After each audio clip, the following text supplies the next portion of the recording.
Good evening दोस्तों। Market की पाठशाला में एक और वीडियो में आपका स्वागत करता हूं। आज मैं आपको इनकम टैक्स के ऊपर कुछ वीडियोस देना चाहता हूं। जैसे कि लोग आप चाहे फ्यूचर में ट्रेड कर रहे हैं, निफ्टी में ट्रेड कर रहे हैं, या बैंक निफ्टी में कर रहे हैं, ऑप्शन में कर रहे हैं, या कुछ भी शेयर जो है शॉर्ट टर्म लॉन्ग टर्म के लिए बाइंग कर रहे हैं, उन चीजों के ऊपर गवर्नमेंट को हमें टैक्स देना पड़ता है। वो गवर्नमेंट के टैक्स की जो परसेंटेज होती है वो आपके इंडिविजुअल के ऊपर जो है टैक्स का स्लैब जो होता है उसके हिसाब से आपको इम्प्लीमेंट होता है।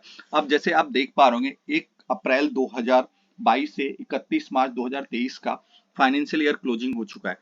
इस फाइनेंशियल ईयर क्लोजिंग में आपने किस शेयर्स के अंदर कितना इन्वेस्ट किया था, उसके अंदर कितना प्रॉफिट हुआ, कौन से फ्यूचर या ऑप्शन को आपने एक साल के अंदर बाइंग किया, उसके ऊपर कितना प्रॉफिट एंड लॉस हुआ, उस चीज को आप अपना जो है बिजनेस आईटीआर के रूप में फाइल करना पड़ता है।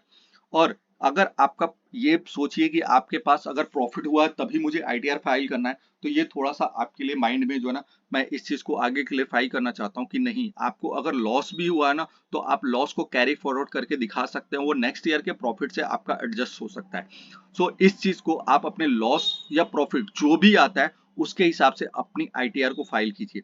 आईटीआर फाइलिंग की जो अलग अलग डेट्स होती हैं वो उस तरीके से आप अपने जो भी है आपके चार्टेड अकाउंटेंट जो होंगे या इनकम टैक्स की रिटर्न फाइल करते हैं उनसे आप बात करके कंसल्ट करके अपनी आईटीआर की रिटर्न फाइल कर सकते हैं।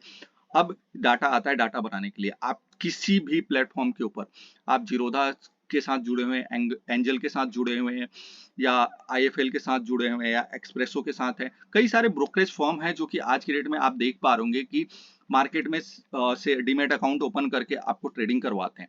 उनसे अगर आप डाटा मांगते हैं तो आपको वो डाटा देंगे कि आपने फाइनेंशियल ईयर में किस तरीके से ट्रांजेक्शन किया था और कितने का आपका ऑप्शन में या शेयर्स के अंदर किस में कितना प्रॉफिट हुआ, इंक्लूडिंग ऑफ म्यूचुअल फंड में भी। आप म्यूचुअल फंड को एक तरीके से उसको एक एग्जाम्पशन के रूप में एटीसी में होता है, उसमें आप ले सकते हैं।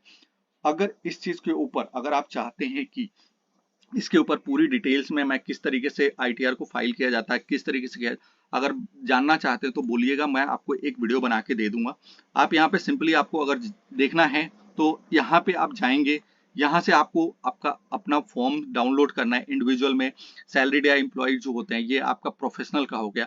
इसको लेके आप डाउनलोड करके यहाँ पे फॉर्म्स को डाउनलोड कीजिए, फाइल कीजिए। एक्सेल की यूटिलिटी होती है, स्कीम्स होती है, नोटिफाई होता है।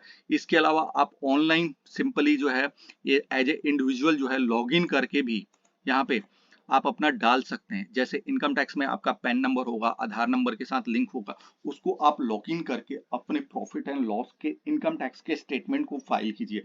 अगर नहीं करेंगे तो दोस्त इसके ऊपर आपको जो है टैक्स की एक बड़ी पेनल्टी भी आपके ऊपर आ सकती है, जो आपके लिए ज्यादा दिक्कत हो सकती है।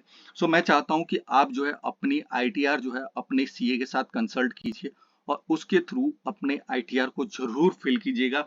और इसका कई तरीके से लोग कहेंगे कि हाँ, क्यों मैं अपना पैसा वेस्ट करूं, गवर्नमेंट को टैक्स दूं। अरे गवर्नमेंट टैक्स आपसे लेती है, उसके थ्रू इंफ्रास्ट्रक्चर बिल्डअप करती है। साथ के साथ अगर आप देखेंगे तो आपको अगर कल की डेट में कोई भी फाइनेंस की जरूरत पड़ती है तो आप इनकम टैक्स रिटर्न्स के थ्रू आप जाके किसी भी एनबीएफसी या बैंकिंग को आप दिखा के लोन ले सकते हैं। तो अपनी जरूरतें अलग अलग होती है, किसी पे भी टाइम किसी चीज की जरूरत आ सकती है। इस तरीके से मैं कह के आपको मैं सिंपली यही गाइड करूंगा कि अपने इनकम टैक्स की रिटर्न जो है वो ड्यू डेट से पहले, जो आपका फाइनेंशियल ईयर जो है 22 और 23 का, इसको फाइल कीजिए। अगर इसमें किसी भी तरीके की आपको हेल्प की आवश्यकता होगी, आप मुझे यहाँ पे मैसेज कर दीजिएगा, टेक्स्ट जो बॉक्स में होगा कमेंट कर दीजिएगा, मैं उसके ऊपर रिवर्ट करूंगा। अगर जरूरत पड़ी तो किसी भी तरीके की हेल्प के लिए मैं आपके साथ खड़ा रहूंगा। धन्यवाद। और प्लीज अगर ये चैनल आपको चाहिए, अच्छी इन्फॉर्मेशन लग रही है, तो अपने दोस्तों के साथ शेयर कीजिए और आगे इस इन्फॉर्मेशन को पास आउट कीजिए। धन्यवाद।